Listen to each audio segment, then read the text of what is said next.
Hi friends, எல்லாருக்கும் வணக்கம். இப்போ நம்ம என்ன வீடியோ பார்க்க போகிறோன்னா, நான் கருவாட்டு குழம்பு தான் வைக்க போகிறேன். எப்படி வைக்கிறேன்னு பார்க்கலாம் வாங்க. நான் கொஞ்சம் சிம்பிளாக தான் இருக்கும், என்னோடய சமையல் எல்லாமே சீக்கிரமாக முடிகிற மாதிரி இருக்கும், ஆனால் நல்லாயிருக்கும், டேஸ்ட்டாக இருக்கும். பார்க்கலாம் வாங்க. நான் வந்துட்டு இதை கடாய் தான் வச்சுருக்கேன் பாருங்கள் ஃப்ரெண்ட்ஸ். இப்போ இந்த மண் சட்டியில் வர இந்த கடாய் தான் நான் யூஸ் பண்ண போகிறேன். கடாய் இப்போ வந்து எண்ணெய் போட்டுக்கலாம். ஒரு 5 ஸ்பூன் எண்ணெய் போட்டுக்கலாம்.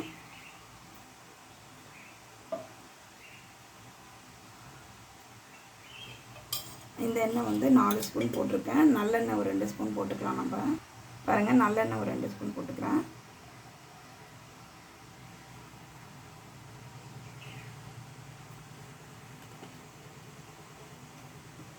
கருவாட்டு குழம்பு நல்லெண்ணெயில் வச்சோம்னா நல்லா இருக்குமான்னு எனக்கு தெரியல. ஆனால் நம்ம எண்ணெய் நிறைய யூஸ் பண்ணுறோம் அப்படிங்கிறதுனால கொஞ்சம் நல்லெண்ணெய் சேர்த்துக்கலாம்.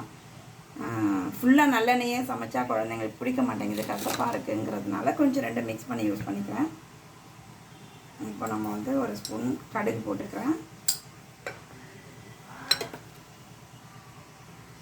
பாருங்கள், கடுகு ஒரு ஸ்பூன் போட்டிருக்கேன். அதுக்கப்புறமா வெந்தயம் ஒரு ஸ்பூன் போடுறேன். நெக்ஸ்ட்டு சீரகம் ஒரு ஸ்பூன் போடுறேன். மீன் குழம்புக்கு, கருவாட்டு குழம்புலாம், காரக்குழம்பு எல்லாத்துக்கும் சீரகம் போட்டு சமைச்சோம்னா நல்லாயிருக்கும். கடுகு பொரிஞ்சிருச்சு.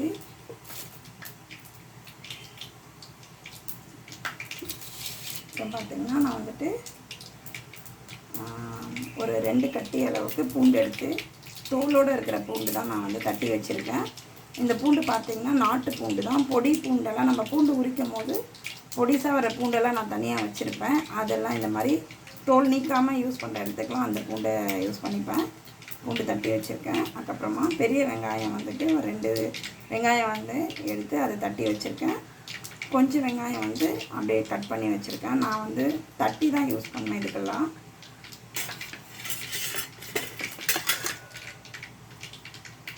நெக்ஸ்ட்டு ஒரு 4 தக்காளி வந்து அரைச்சி வச்சுருக்கேன் பாருங்கள்.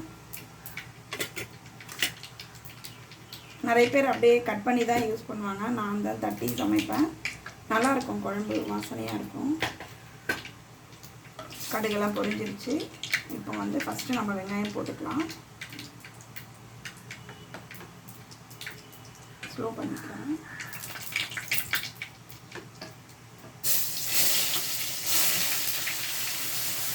இந்த அளவுக்கு போடுறேன்.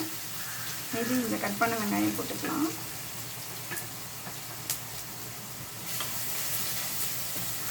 இது கொஞ்சம் கோல்டன் கலராக வரட்டும்.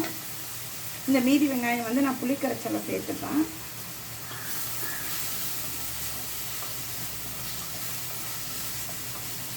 இப்போ வந்து பூண்டு போட்டுக்கலாம்.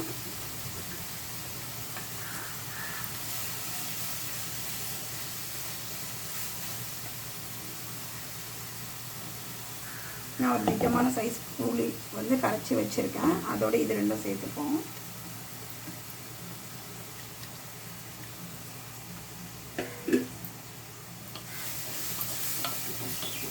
கொஞ்சம் ஹை ஃப்ளேமில் வச்சுக்கலாம். நான் பார்த்திங்கன்னா ஒரு 100 கிராம் அளவுக்கு மொச்சக்கொட்டை நைட்டே ஊற வச்சு காலையில் வேக வச்சுருக்கேன்.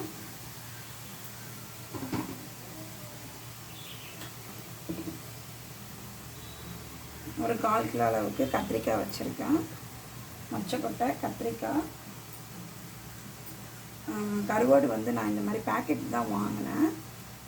இந்த 2 பீஸ் வந்து 10 ரூபான்னு சொல்லிட்டு ஒரு 3 பீஸ் வாங்கியிருக்கேன். நான் ஒரு சாங்கியத்துக்கு தான் இந்த கருவாடு நான் போடுறேன்.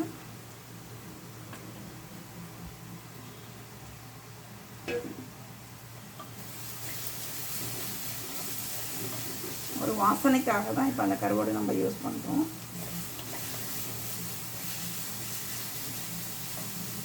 பாருங்கள், கண்ணாடி பதத்துக்கு வந்துடுச்சு. இந்த அளவு வந்தோடனே நம்ம தக்காளி சேர்த்துக்கலாம்.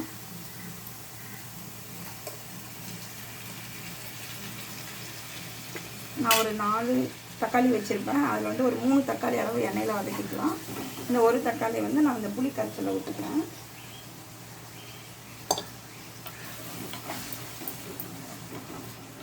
இதெல்லாம் நல்லா வதங்கி வரட்டும். தேவையான அளவு உப்பு சேர்த்துக்கலாம். நான் கொஞ்சோண்டு இந்த மொச்சக்கொட்டை வேக வச்சதில் லைட்டாக உப்பு போட்டு தான் வேக வச்சுருக்கேன். அதனால் உப்பு வந்து நீங்கள் பார்த்து சேர்த்துக்கலாம்.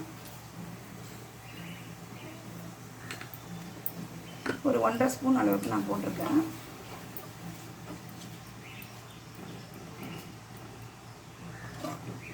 இதை கொஞ்சம் வதங்கி வரட்டும், வெயிட் பண்ணலாம்.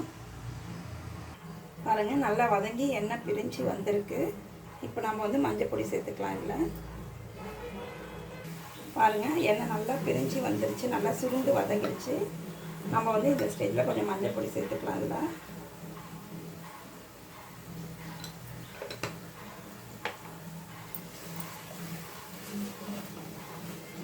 இப்போ இந்த எண்ணெயிலே வதங்கிறதுக்காக நான் வந்து கத்திரிக்காய் விதை போடுறேன். இதில்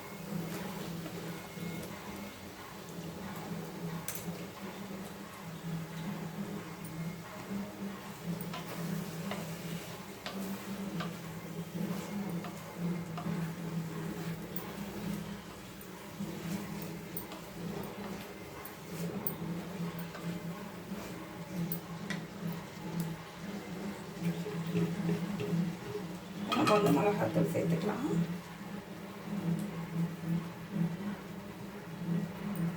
ஒரு 2 ஸ்பூன் இதில் போடுறேன். ஒரு 2 ஸ்பூன் வந்து இந்த புளி கரைச்சலை போடுறேன். நான் குழம்பு கூட்டி வச்சுருக்கேன், அதில் போடுறேன்.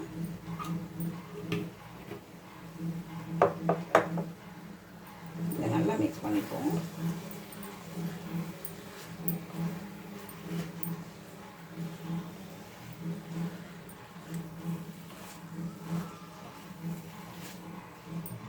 நான் மொத்தமாக ஒன்று இதில் போட்டிருக்கலாம், இல்லைன்னா இந்த புளி கரைச்சலில் போட்டிருக்கலாம். நான் ஏன் இப்படி டிவைட் பண்ணி போட்டேன்னு பார்த்தீங்கன்னா, இதில் குழம்பு புளி கரைச்சலில் மிளகாத்தூள் போட்டோம்னா குழம்பு வந்து திக்காக கிடைக்கும். இதில் ஏன் போட்டேன்னு பார்த்தீங்கன்னா, அப்போ தான் குழம்பு வந்து நல்லா ரெட் கலரில் வரும்.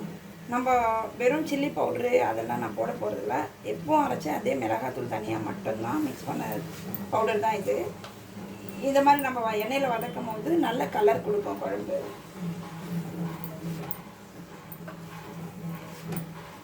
நான் இந்த மாதிரி சமைச்சிருக்கேன், எனக்கு தெரிஞ்ச டிப் இது. நீங்களும் இந்த மாதிரி செஞ்சு பாருங்கள், நல்லா தான் வரும். போதும். இப்போ நம்ம இந்த புளி கரைச்சலை இதோட சேர்த்துக்கலாம்.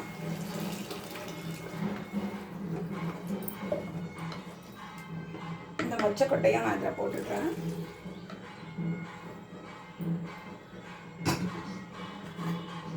கொஞ்சம் தண்ணி ஊற்றிக்கலாம்.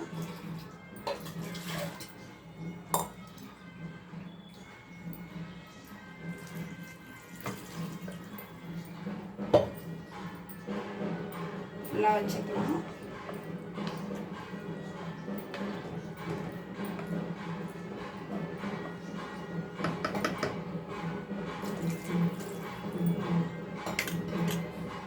நான் இன்னும் கருவேப்பிலை போடல, அதுக்கப்புறமா தான் போடுவேன். ஆஃப் பண்ணும் போது தான். இது நல்லா கொதி வரட்டும், பார்க்கலாம். பாருங்கள், நல்லா சூப்பராக வந்துருச்சு. இப்போ நம்ம இந்த கருவேப்பிலை இதோடு சேர்த்துக்கலாம்.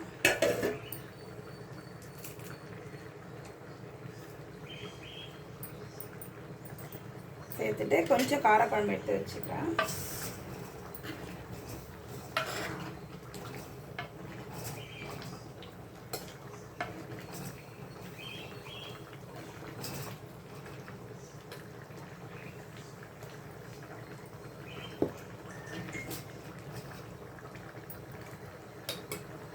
இப்போ வந்து ஸ்லோ பண்ணிவிட்டு கருவாடு இப்படி போட்டுடுறேன்.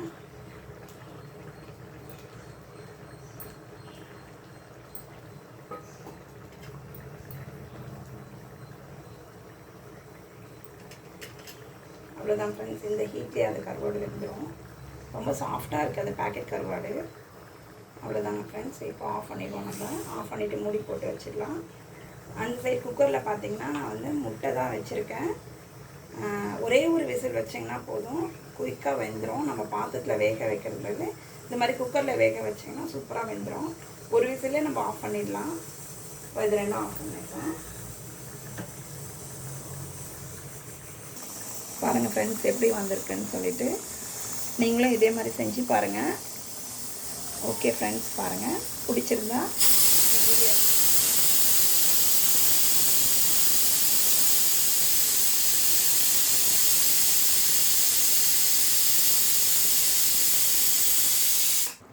பாருங்கள் ஃப்ரெண்ட்ஸ், பிடிச்சிருந்தா மறக்காமல் சப்ஸ்கிரைப் பண்ணுங்கள். தேங்க்யூ.